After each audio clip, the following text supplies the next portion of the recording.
está fervendo. A vice-presidente dos Estados Unidos, Kamala Harris, elogiou o legado do presidente Joe Biden. Esse foi o seu primeiro discurso, desde que Biden abandonou a disputa, e ela passou a ser o nome apoiado por ele para disputar a presidência.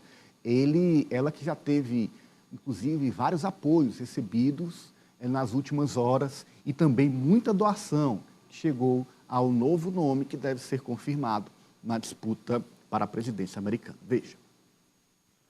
A vice-presidente americana, Kamala Harris, é a favorita para enfrentar o republicano Donald Trump como candidata democrata às eleições de novembro, graças ao apoio de pesos pesados do partido após a desistência de Joe Biden de disputar a reeleição. Nesta segunda-feira, Kamala elogiou o legado do presidente Biden.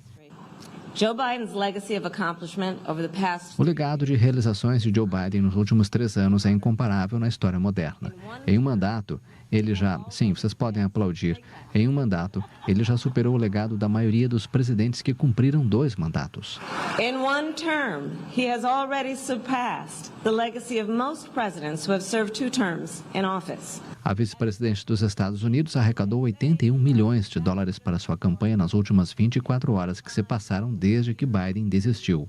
Esse montante equivale a 450,3 milhões de reais. A ex-presidente da Câmara dos Representantes dos Estados Unidos e importante figura do Partido Democrata, Nancy Pelosi, anunciou nesta segunda-feira seu apoio a Kamala. O Partido Democrata prometeu um processo transparente e ordenado para substituir o presidente Biden, de 81 anos, depois que ele jogou a toalha devido às dúvidas sobre sua saúde e sua capacidade de derrotar o adversário republicano. Aí, Franci, vai com Kamala, qual sua projeção para a eleição americana a partir dessa mudança? Kamala, ela pode usar os recursos já arrecadados das doações para a chapa Biden e Kamala. Então, ela será escolhida e não há um nome de projeção nacional como o da atual vice-presidente. Então, agora a dúvida é de quem será o vice ou a vice na chapa de Kamala. Eu acredito que o escolhido acabará sendo o governador da Pensilvânia, o Shapiro, porque a Pensilvânia é um daqueles estados pêndulos nos Estados Unidos. E desses estados pêndulos, o Biden ele estava vencendo apenas em um, de acordo com as pesquisas de intenção de voto. E um desses estados não é a Pensilvânia.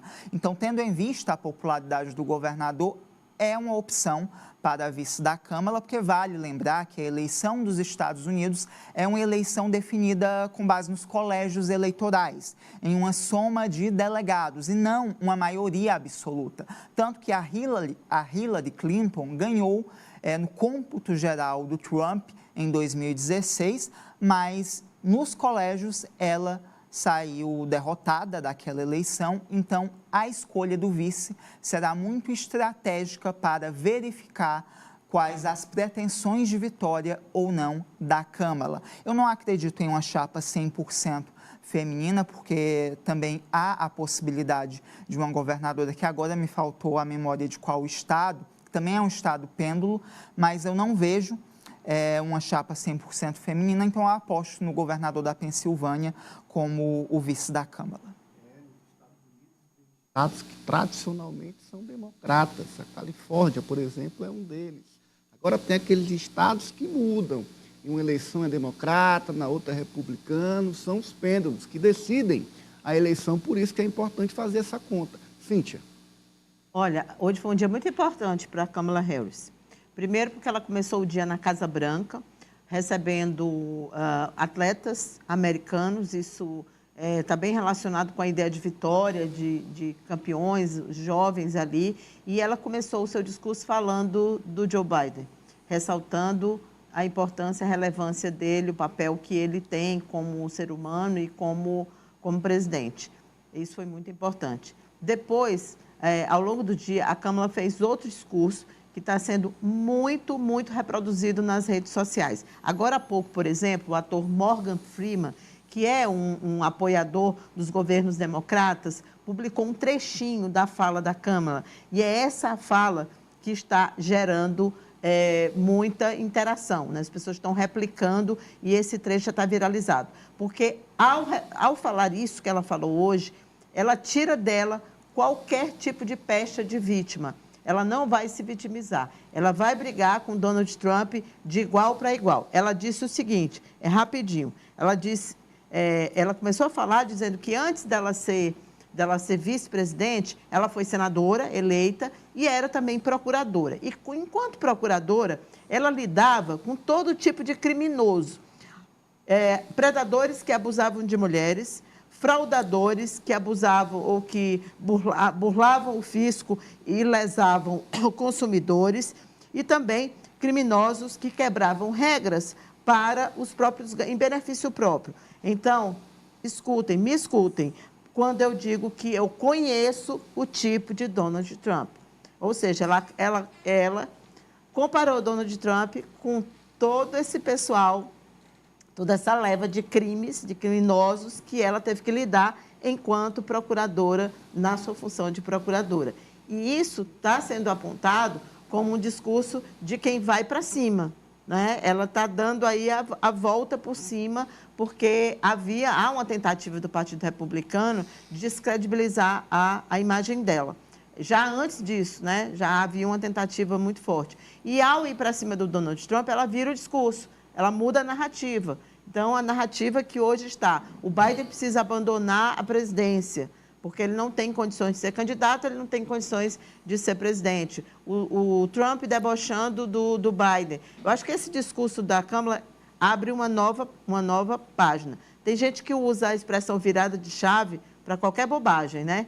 Mas me parece que esse de hoje é a virada de chave para eles. Parece uma pré-candidata, e aí um nome a ser confirmado, mas com grande chance disso acontecer, disposta a pontuar cada momento onde Trump mente, onde Trump teve um desvio.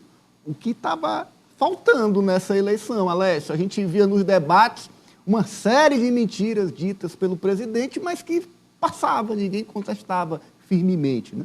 Não tinha resposta, né? Foi uma das críticas feitas contra Biden, né, no seu debate contra Trump, porque justamente ele se perdeu em diversos momentos, não sabia responder às provocações de Trump e também não sabia dizer o que pretendia fazer em um novo governo caso fosse eleito também. Esse foi um dos maiores motivos para a pressão do Partido Democrata sobre o atual presidente, para que ele pudesse desistir e assim apoiar também a Câmara. Hoje mesmo ela já passou de 60% dos delegados que são necessários para que ela seja indicada do partido. Iniciou o dia com 40%, eu fui acompanhando a imprensa norte-americana durante a tarde e chegou já a mais de 60% dos delegados que ela precisa para ser oficializada. Ontem também a gente teve o dado de que ela tinha recebido mais doações para sua campanha do que Biden tinha recebido durante toda essa pré-campanha. Ou seja, também os empresários, os grandes milionários, eu diria, dos Estados Unidos, estão apostando, estão investindo nessa candidatura. A Cíntia falou sobre os atletas que também fazem esse apoio. Ontem, por exemplo, personalidades também da música apoiaram a Câmara, a Demi Lovato, por exemplo, a Ariana Grande, que são personalidades importantes, atrizes, né? A Julianne Moore, o próprio Morgan Freeman. Então, várias cantoras, Black Music, enfim. Essa mobilização ela está acontecendo, né, nas redes sociais. A gente sabe que nos Estados Unidos o voto não é obrigatório. Então, quanto mais incentivo tiver dessas personalidades, mais gente deve votar e assim também aumentar a chance da Câmara vencer as eleições.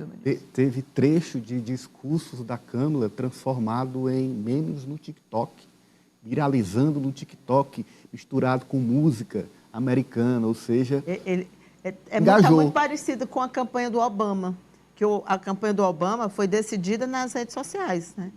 Eles usaram basicamente o Twitter como forma de vencer a eleição, foi o Twitter. E eu acho que o TikTok, é curioso isso, é até irônico, né? O TikTok tão demonizado nos Estados Unidos vai ser usado. Agora, como talvez forte na eleição, né? Pode aí estar, inclusive, curioso. Definindo, lembra né, que votos. o Obama era Yes, we can, com C, sim, nós podemos? Fizeram agora Yes, we can, com K, com as iniciais, né, da Câmara. Pegaram o mote da campanha vitoriosa de Obama, a campanha que ficou marcada em todo o mundo, a primeira grande campanha onde as redes sociais foram, de fato, decisivas. Olha,